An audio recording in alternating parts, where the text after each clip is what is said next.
Good morning, everyone. Good morning. I am Cindy Reyes, the Financial Education Manager at EdFed, and I would like to welcome all of you to another EdFed Academy webinar.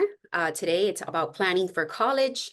This is on EdFed Academy, which is our financial education platform where we offer webinars and workshops on different topics and efforts really to provide financial education and product solutions to all of our members.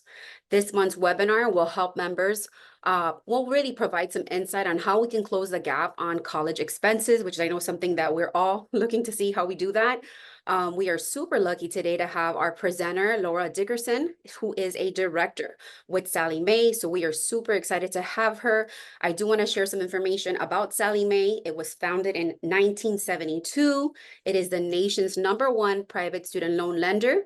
It serves more than 4,000 eligible schools and has helped over 300,000 students pay for college each year. Before we begin, I do want to have some housekeeping notes. We all have been muted. Everybody's going to be muted, so that way we can really kind of focus with Laura. We will have some time at the end for Q&A at the end of the presentation, and so please go ahead and use your chat function to put all of your questions. And with that being said, welcome, Laura. I'm going to go ahead and stop sharing my screen so that she can share hers. Great. Thank you so much, Cindy, and happy Easter Eve, everyone. Thank you for joining on a Saturday as I get started with the presentation. Cindy, just let me know if I got that right this Yes, we're time. ready. Awesome, Thank you so awesome. much. Again, thanks for joining. And like Cindy said, we're really going to delve into college costs and sharing, information that will help families make the decision on, relatively covering cost effectively. And so a couple of slides just to level set. Sallie Mae, as Cindy mentioned, has been around quite a long time. Most families remember Sallie Mae as the paying for college resource. And although that has been part of our business for many, many years, we also help families save and plan for college as well, providing tools and resources with our partners to help families. So we also do a survey annually. It's in its 16th year, and some of the information on your screen is really combined with college freshmen. So those students that are entering into college for the first time and their families through this survey, How America Pays for College. And as you can see, families' out-of-pocket contributions over the years really are covering half or a little more than half of the expense to go to college. And they're doing that through a various means, right? Through scholarships and grants, income, student income. So the wheel here is really just reflective that borrowed funds, families who really take time to plan, borrowed funds become the lesser of the college experience. And as families plan, they really find ways to make that college experience affordable. So grants and scholarships, we're going to talk about that a lot. How determining cost is really a big factor. We are going to touch on the FAFSA. I know there's a lot of information out there in the world today as the FAFSA, the free application for student aid, that federal experience is kind of morphing and changing. And, there's going to be more to come on that. We're going to touch on what we know today. Also understanding those financial aid offers, and then get into how am I going to cover it? So what are the resources out there? What are the free resources? How do I find them? How do I get to federal funding? And then if there's a gap, what do I do, right? And at the end of this, all those resources will be shared as well as on EdFed's website. So always a resource. So as we transition over, we're going to start with that saving for college plan. And a lot of families really do this in a myriad of ways, right? So we can have a savings account. We have a goal out there. We may have a money market. We may have 529 plans. So there's a lot of ways that a family can draw in funds and really plan for the future. And planning doesn't have to start from, my child in kindergarten. It could start tomorrow. there's still time to really reset and gain some traction with those saving models. So you don't have to start with a large amount, set small goals. Those really do exponentially compound to help families mitigate that cost. All those tax advantage college saving plans are a must. Education savings accounts, we have 529 plans, as I mentioned. These things help parents really plan for the future. So if you are not familiar with any of these, I think a good resource today with EdFed is, contacting their departments and figuring out what is available. How can I save for that college experience if I need to, and what opportunities do I have? We also have the Florida Prepaid College Fund here in Florida. So that is a huge opportunity, but I would say any of those kind of advantage savings plans, you do want to make sure that you're working with a tax advisor to ensure that you're properly adding to the fund appropriately, and also when to withdraw from the fund, because some of those may have some penalties. I'm not a tax advisor, but you do want to make sure that if you're pulling money out, that you're not taking it out too soon to cause yourself some penalty. So working with a tax advisor is always advisable. So some of the benefits, right, especially in those 529 plans, those are the plans that are specifically designed to save for college, right? They do offer some tax benefits. You control the account and there is flexibility. So although contributions are not deductible, earnings in a 529 plan grow federally tax-free. So that's really the advantage, right? That it's a tax-free growth while you're making those contributions. And so ensure that you are making the appropriate contributions into the eligible account, whatever account that may be. And those 529 plans are typically eligible at any school, but they are only eligible for education-related expenses. So keep that in mind, right? We do have the Florida prepaid, which is a little different, right? And that's more driven to Florida schools. So you want to ensure that you understand which programs you were in and how to best take advantage of those resources. Some other investment tools as we think about saving and planning, right, are those money market accounts, certificates of deposit, high yield savings, mutual funds, stocks, and even your IRA account. So again, all those have pros and cons. You want to make sure that if you are removing funds from any of those accounts, that you understand if there's a penalty, you don't want to get hit with that. But again, these are some of the other investment tools and resources that families have used to really help offset that cost, right? So I really wanted to go through that because we don't have a huge amount of time today, but really when families are trying to determine how to save, I like to point them in the direction of resources that they have available. So kind of transitioning, right? You've saved for college. Now your son, daughter, you are trying to determine that school and how much that is going to cost. And I would say really upfront that you should never discount any school solely based on cost, because schools operate so differently. And what I mean by that is if you're looking at a private school, which can be more expensive, right? They may have more resources to give you through institutional aid and funding. So don't solely discount that school on price. If that's a goal school for your family, you want to consider everything first. So you would want to, keep them on the list. And again, factors that when we're considering schools, cost is paramount. There are out-of-pocket expenses that go along with, the planning. So it's not just tuition. Remember, they have to eat while they're there at campus. They have to have books, lab fees, parking.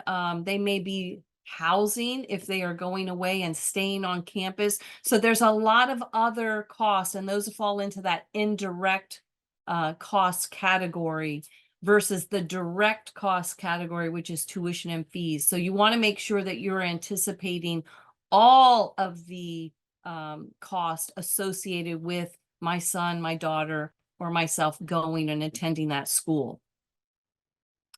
Admission requirements differ between all kinds of schools and organizations. So remember, graduate school may be different than undergrad. Private school admissions requirements and are different from a public institution. So we really want to make sure that you're following kind of the letter and the steps needed to make sure I am in if that's my goal.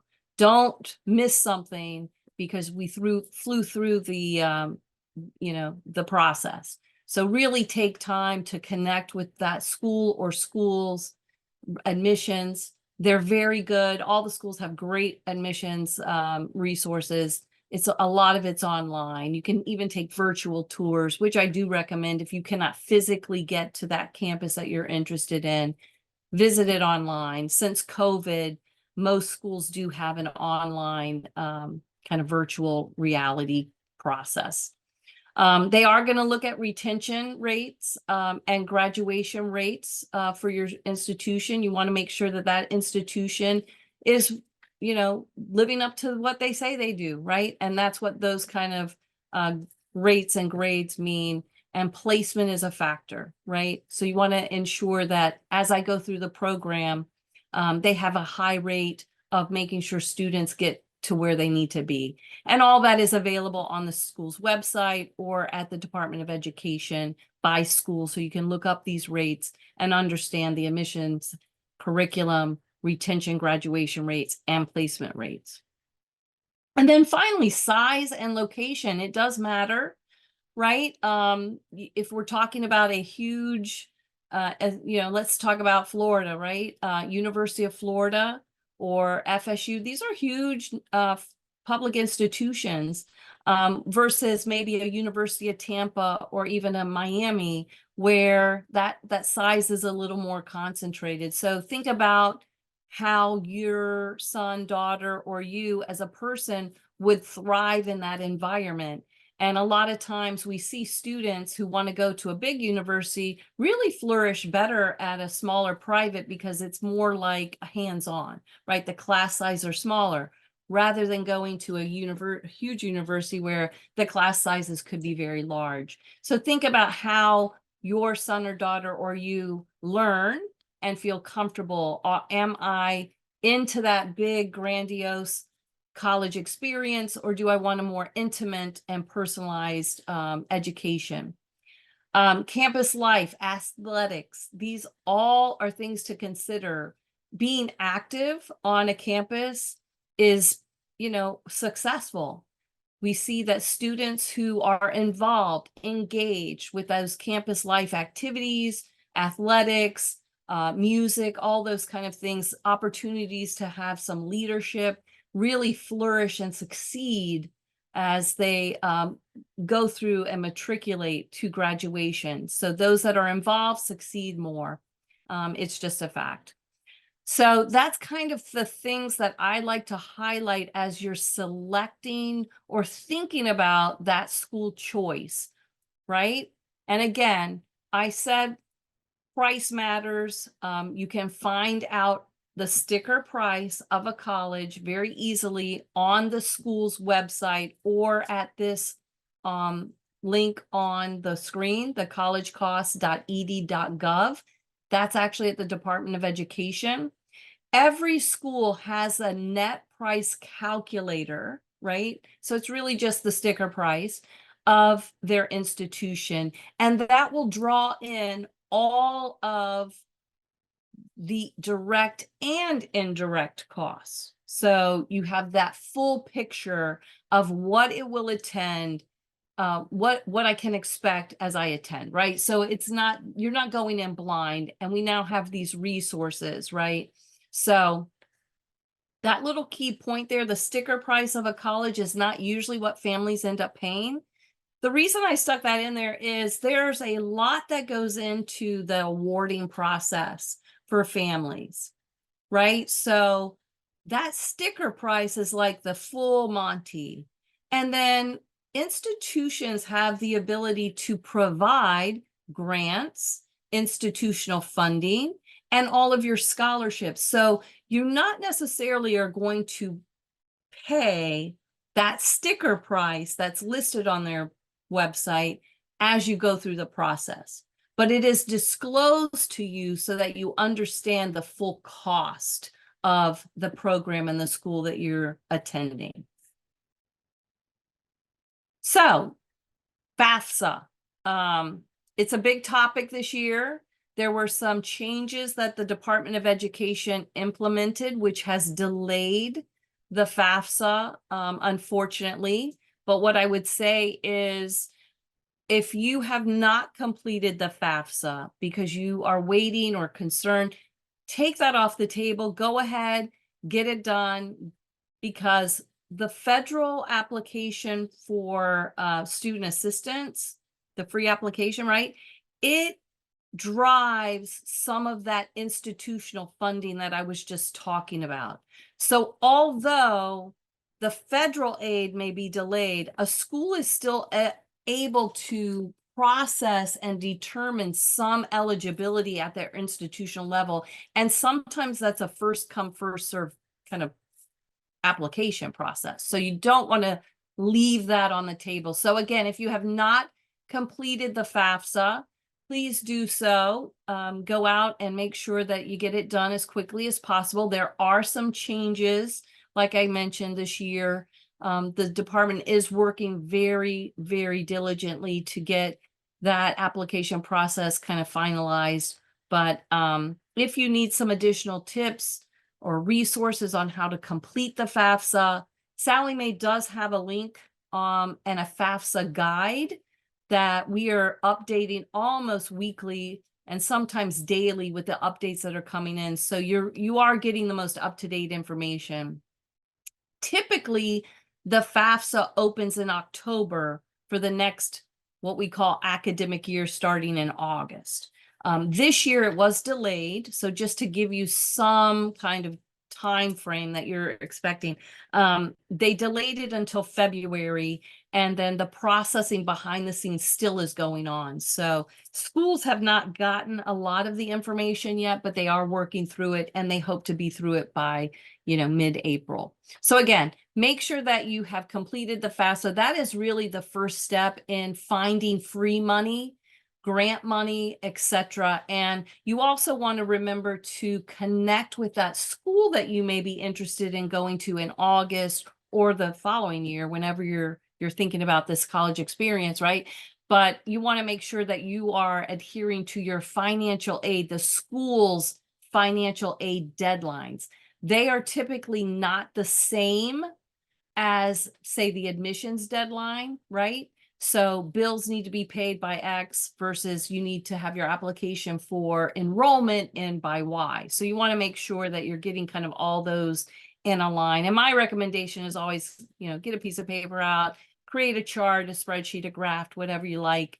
And, if you're comparing colleges, get all those dates in order so you're not left behind. So with the FAFSA, you're actually going to create, the student and the parents both are going to create a FSA, Financial Student Aid ID.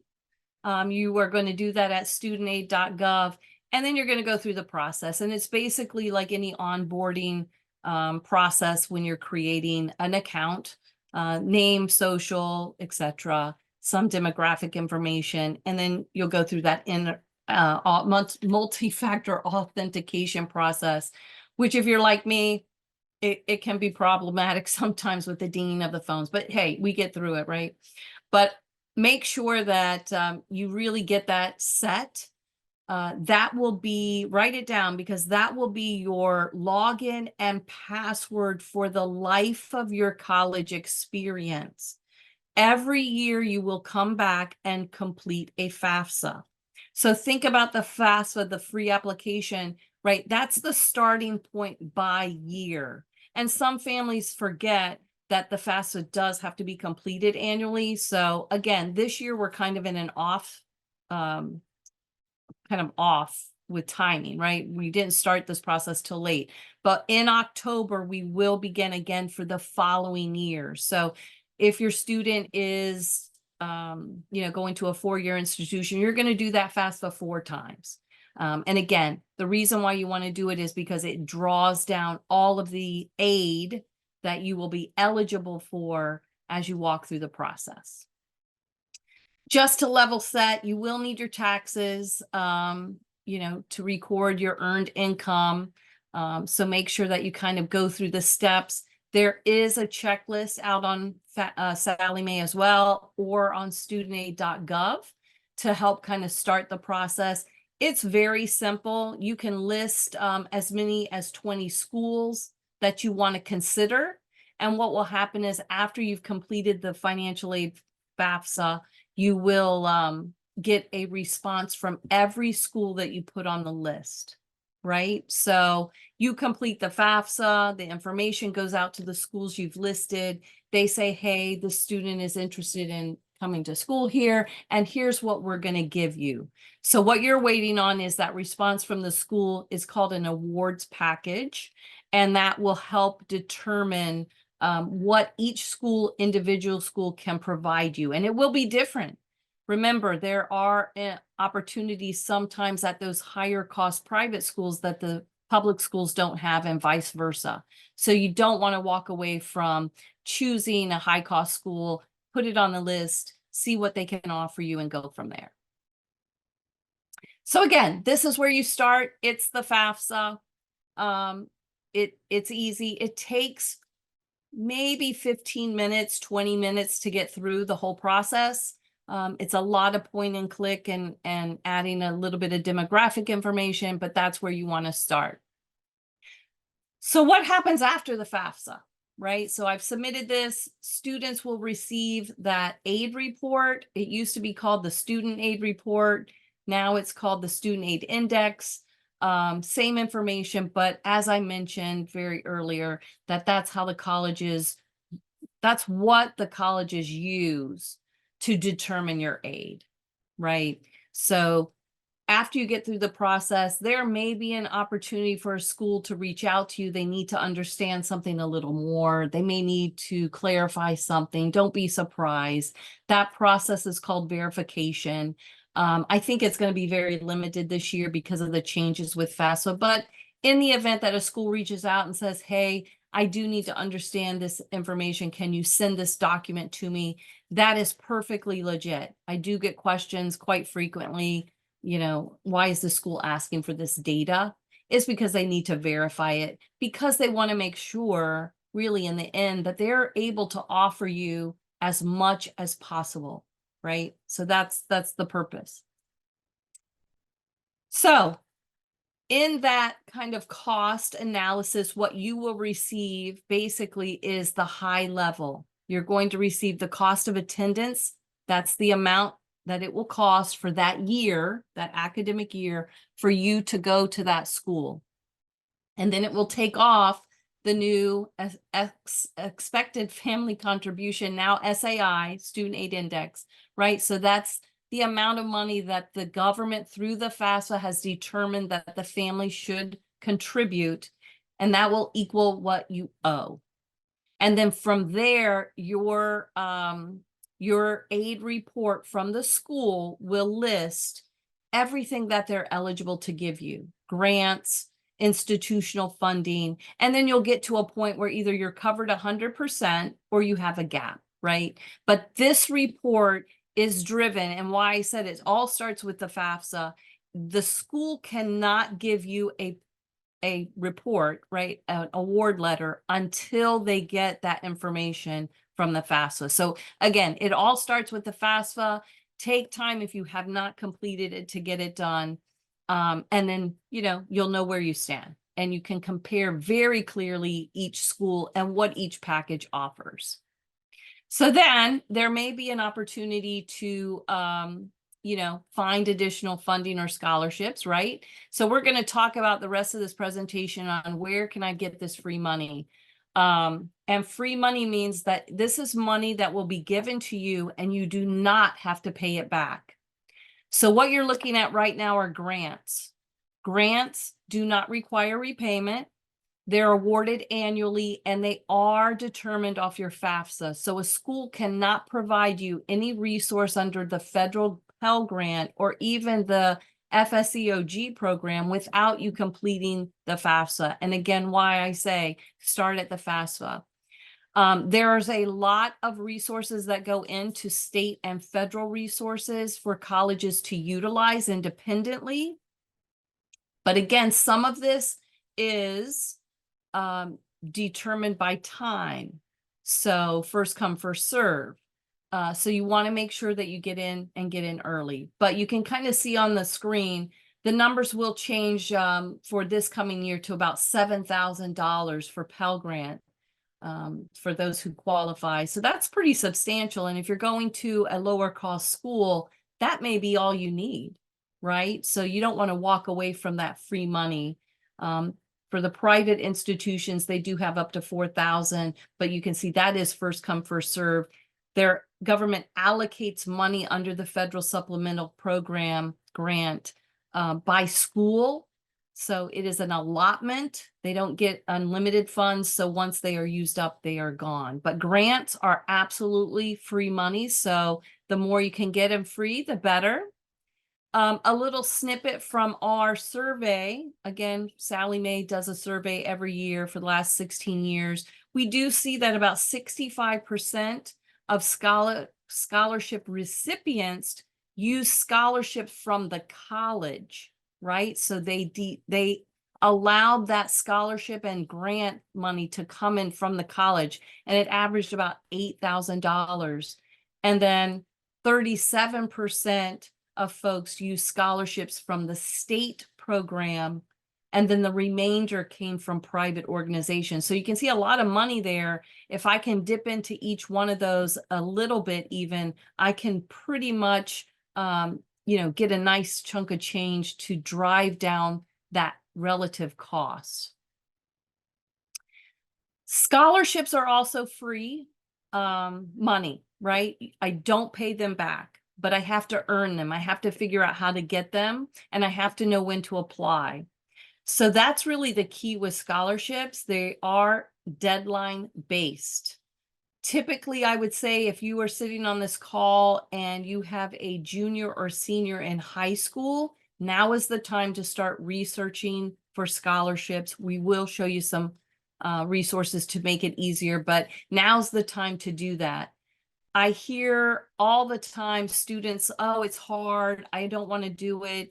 I don't know where to look. So hopefully we have those kind of checked. We've checked those boxes for you as we share resources, but really you want to be diligent.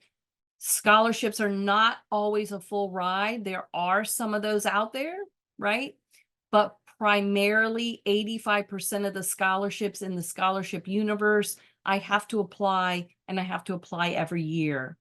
I want to make sure that I'm doing what I need to do so that I don't pass up an opportunity, right? So be very clear with those scholarships and where to apply.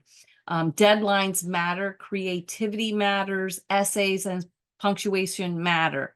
And what I always say is make a good essay. You can always tweak it to the specific scholarship if needed, but have one good one that's been proofread and there's no errors. Although scholarships can typically be merit-based, meaning that, it's academic or so forth, they're awarded for a number of reasons.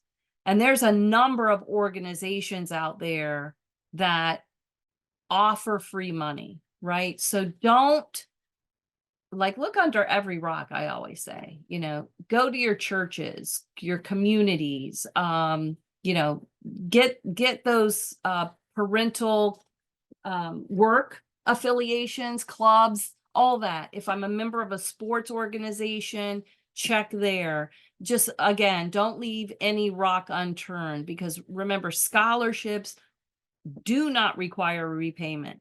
They are free and awarded to you, to that institution. I don't have to pay that back. So make sure that I'm thinking outside the box when I'm thinking about free money. Millions and millions of dollars every year go unclaimed. So, keep searching is always my best advice. Again, these are some of the things that I thought off the top of my head: your libraries, your private organizations, major companies.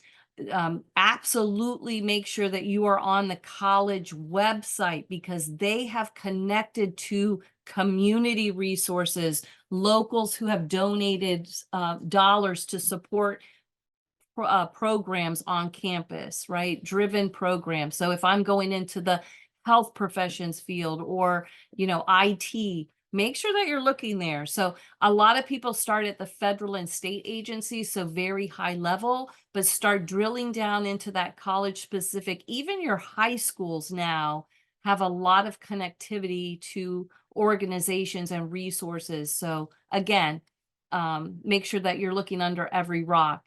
What makes this easier is the last bullet here, and it's the online search engines.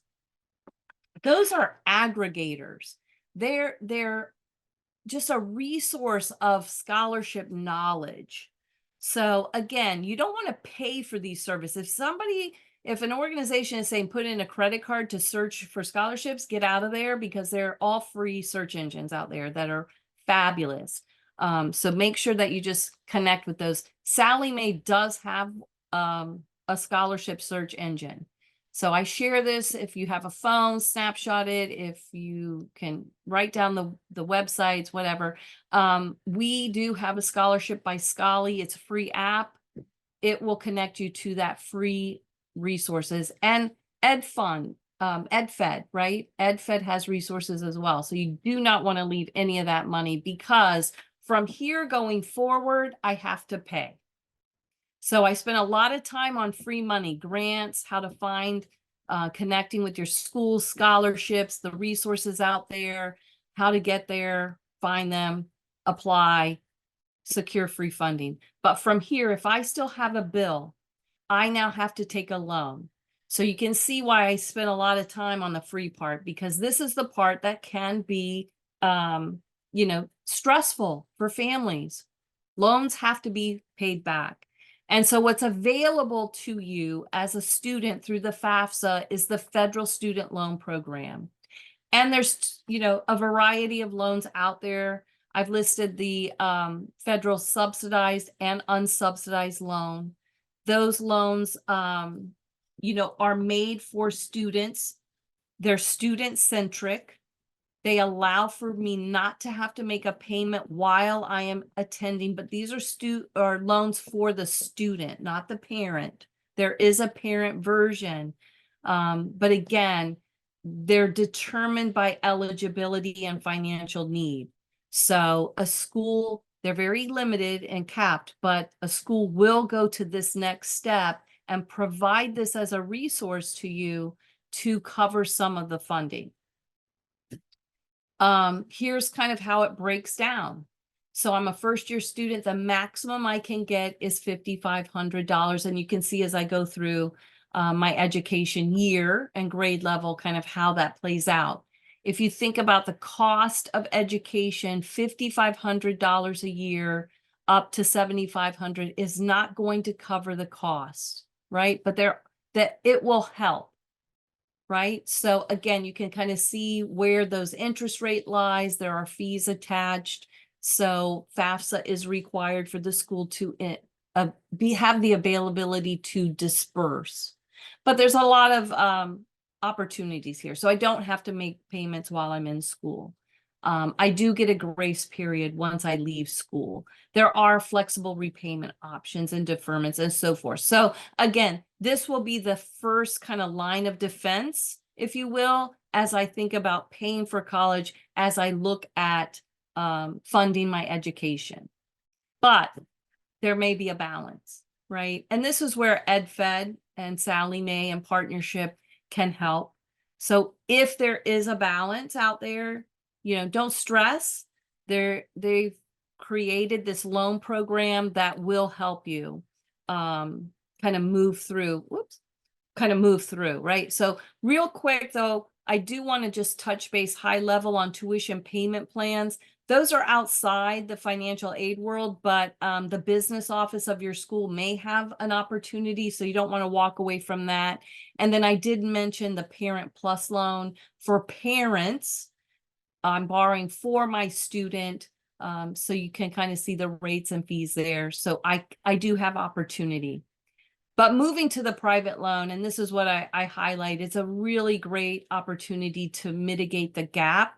So again, EdFed does have a link on their website to a loan program. The FAFSA is not required, so that is a little different. I can just leap into that. There's no fees with the loan, and you have some options on paying or not paying while in school. Adding a cosigner helps all the way around. I will just say I'm an advocate for it. I know a lot of students don't like that, especially as they get into their junior, senior year of college or graduate school. But I always advocate for the cosigner because the loan interest rate will be reduced 50 basis points, and the cosigner can be removed after the student graduates and makes 12 payments. So it's kind of a win-win there. I'm always a proponent for reducing the loan cost any way that I can. So if you think about reducing that loan cost 50 basis points, that can be significant as I work through repayment right after college. But that would be the gap option. Again, lots of ways to pay for and plan for school. And as we move to some tips and reminders, I really want to just reiterate. I know that there's a lot of noise out there with the FAFSA, but if you have not completed it for a student going to school this year, it is time. Just do it. If your student is maybe next year, August kind of plan, you will complete that in October. It will be back up in October. So just keep that in mind. And the reason why is just all the benefits. A school cannot give you the free institutional grant funding that you may be eligible for unless you complete that FAFSA.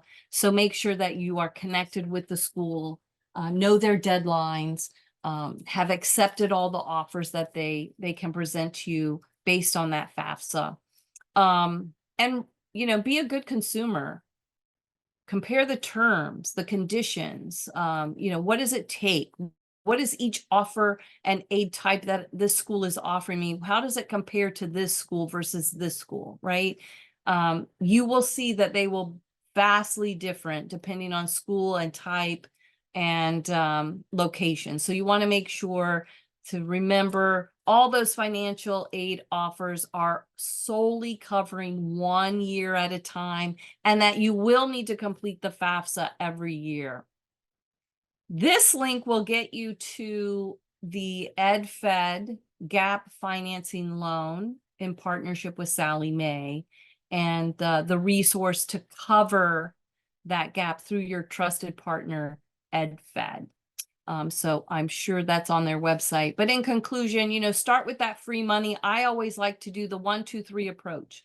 Whenever I'm with families, I want you to start with free money first. That's money you never have to repay. If it's grants, institutional aid, scholarships, exhaust all those resources, then move to your federal options to cover whatever you can.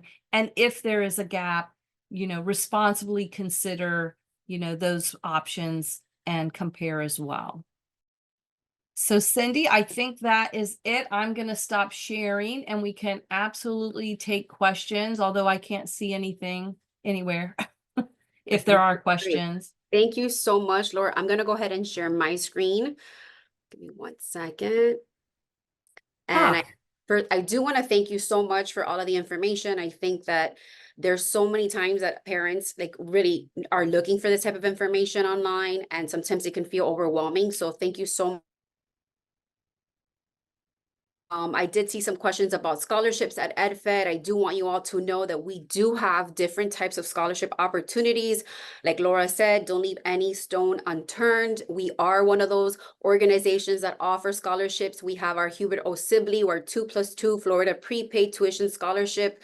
Again, that one just closed, I believe, on the 22nd of March. We have our College Dreams Scholarship for Miami-Dade college students. You guys, this is $1,500 awarded each month to a student attending MDC. We have our Career in a Year Scholarship for MDCPS students attending adult, vocational, or technical education schools in Miami, and that one is $2,500 awarded each quarter. Then we have our Graduate School Scholarship for students enrolled in graduate school. Those are 10 1,000 scholarships awarded annually. So every year there's 10 of those awarded. So there are multiple opportunities for our students and adults going back to school. Again, I think that this is incredible information that was shared today. I did want to go ahead and have some time for Q&As. I'm going to go ahead and look at the chat function right now. Laura, we have a question. How can my child's financial aid package differ from year to year? How much does, and also we can talk about work study and other things like that, but how can it vary? Because I do understand that the tuition can change year to year.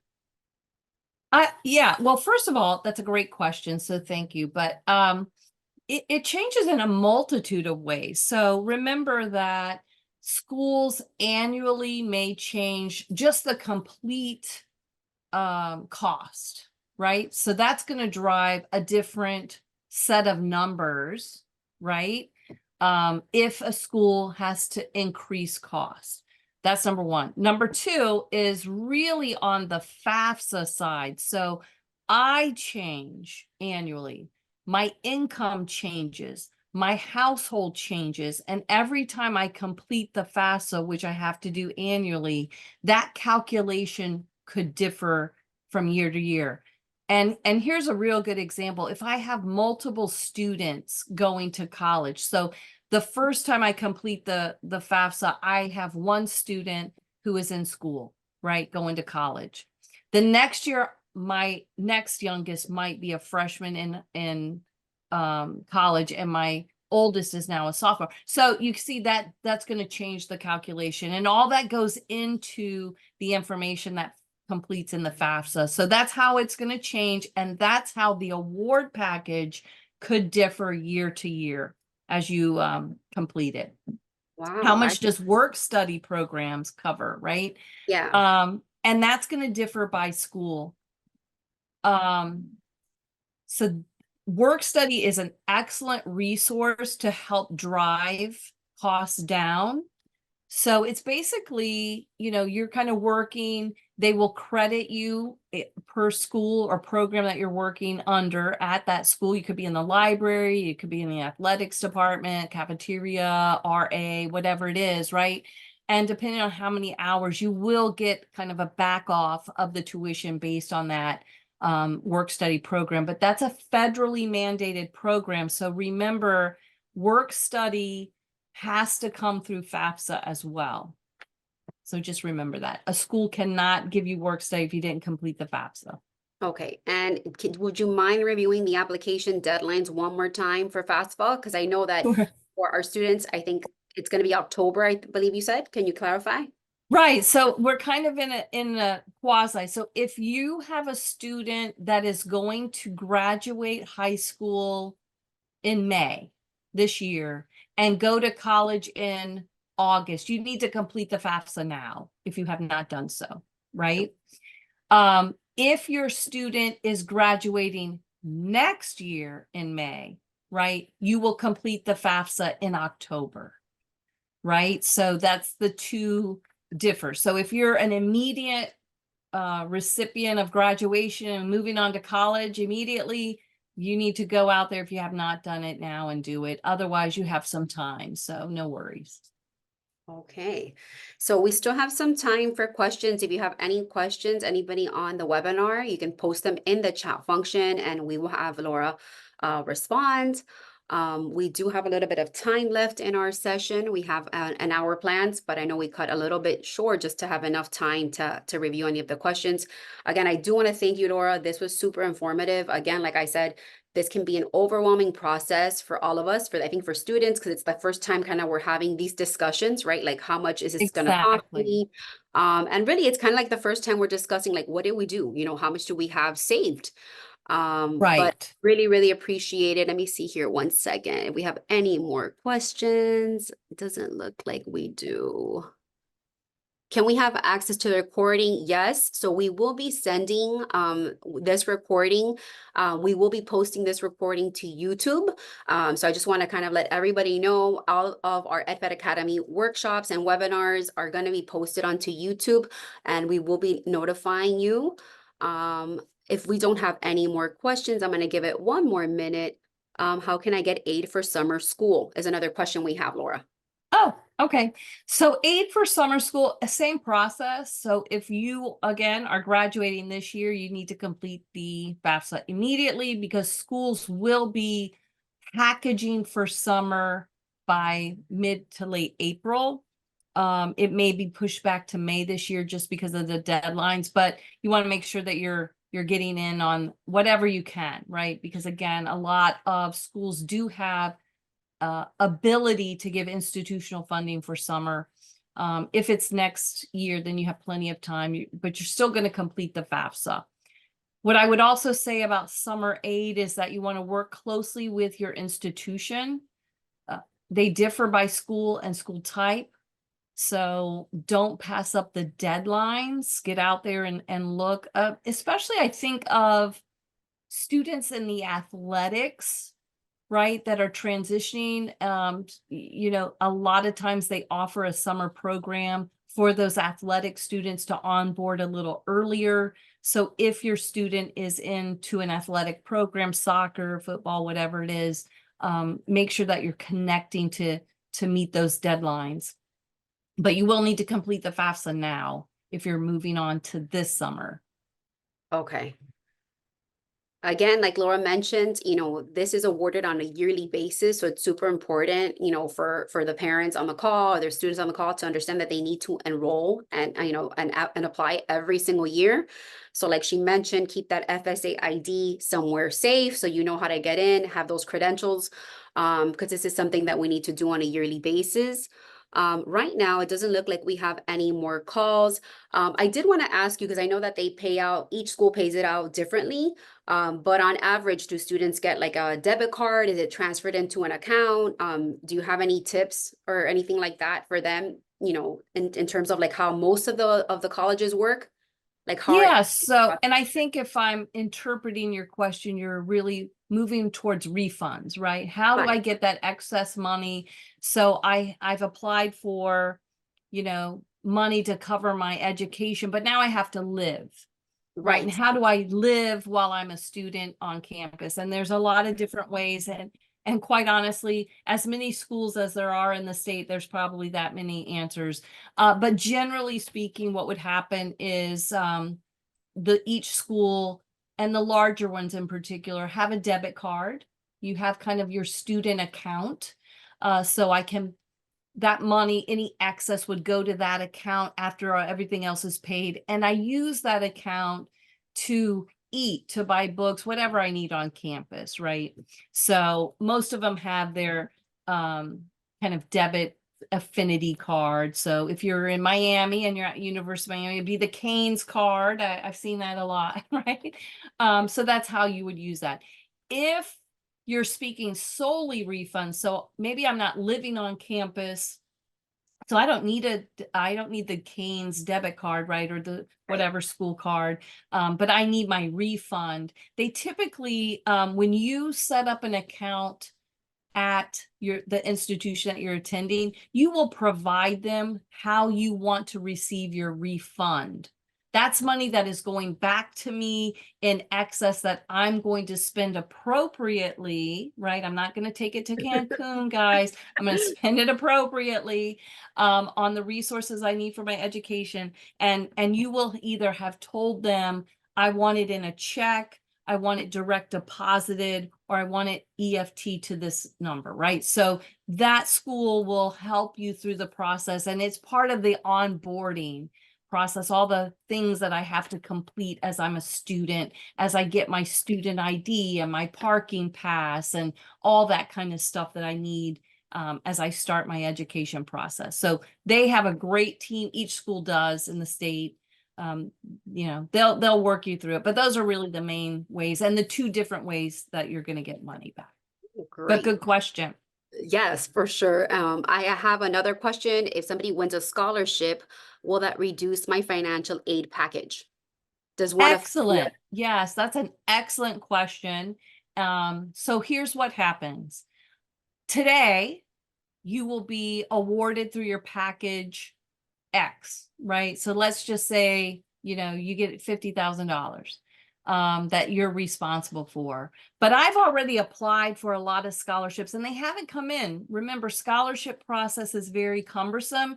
It's, you know, on an individual basis by the organization that is awarding the scholarship. And we can do a whole presentation on scholarships and all that, right? But I mean, high level, that money will trickle into the school throughout that first part of the year. And so what will happen is as those funds from scholarships come in, the school will reduce the amount that you would have owed in gap financing.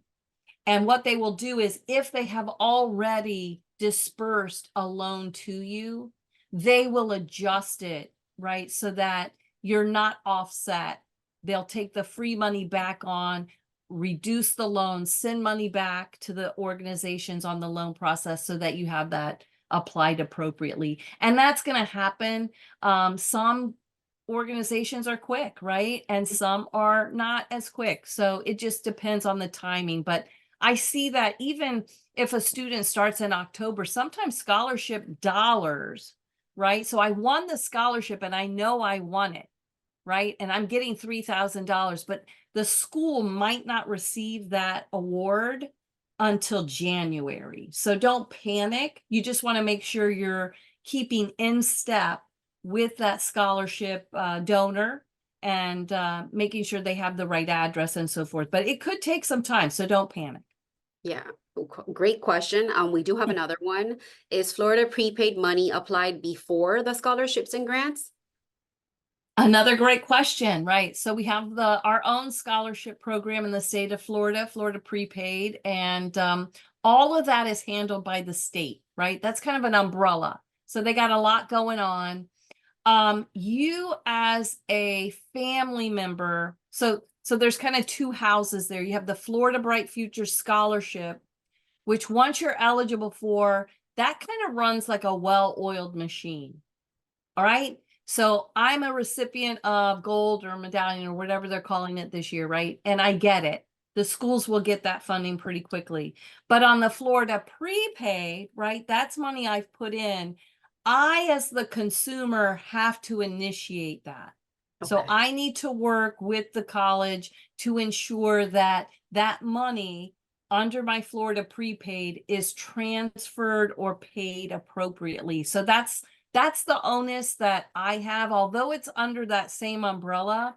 If I'm getting both, right? My family did the Florida prepaid and I'm getting a Florida Bright Future scholarship. You're going to see the Florida Bright Future scholarship just go. It just happens. It's been there a long time and works. I have to initiate the prepaid, so you will need to work with that organization to make sure the money is going and flowing and applied appropriately. But is it applied before scholarships or grants? So that's dependent upon really me as the consumer and how I'm administering myself. You know, am I a person that's going to get out there and get it done real quick? Or did I procrastinate a little bit and it'll come in? At any point, though, when the money is applied, the financial aid will be adjusted, right? So just remember that. Okay, wonderful. So again, it puts it, you know, the power and control into the consumer's hand. And so we need to be the ones to initiate that if we have Florida prepaid. Right. I think the main point here is that we really need to be on top of it. I think that, like how you said, creating a spreadsheet, having all those schools listed, their deadlines, making sure that, we're checking off, who we sent what to, what scholarships did we apply to. Absolutely. And even using that slide that you had as what organizations to reach out to. Did I reach out to the local, the church that I'm involved with and the organizations in the community? I think that sometimes we forget, right? And like you said, there's tons of money there left each Every year. year. So Yeah, which is yeah. it's pretty Millions. astonishing, I know it's a big job, and I know many of the students don't want to do those essays, but I've heard so many instances in which literally there's not many people apply for them. So again, Exactly. apply. I think that we don't lose anything by applying. Again, I do want to thank you so much for all of this wonderful information.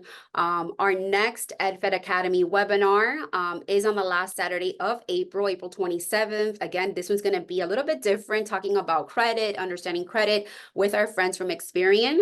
As always, we're super grateful for all of you who do join us on these webinars early Saturday mornings. Hopefully they're informative for you. And it's a great opportunity for you to ask questions to the experts and partners that we work with. Again, Laura, thank you so much. I am sharing on this screen. You can see our handles for our social media pages. Our handles at EdFedCU. We do have scholarships. Like I mentioned, we also are working with Sallie Mae, our partner today, who was a wonderful presenter. Thank you again so much, Laura. But we are working with them as well. So if there is a need for a loan, for a student loan, you can find that information on our website. But as of right now, it is 11:56. I don't see any more questions on the chat. But again, you all will have this recording. It'll be on YouTube soon. And thank you so much for everybody who has joined. And I still don't see any questions, so I think we're okay for today. But again, thank you so much to everybody who has joined today. Again, and happy Saturday. And thank you so much, Laura. It was Thank wonderful. you. Yeah. Thank you so much. Thank you.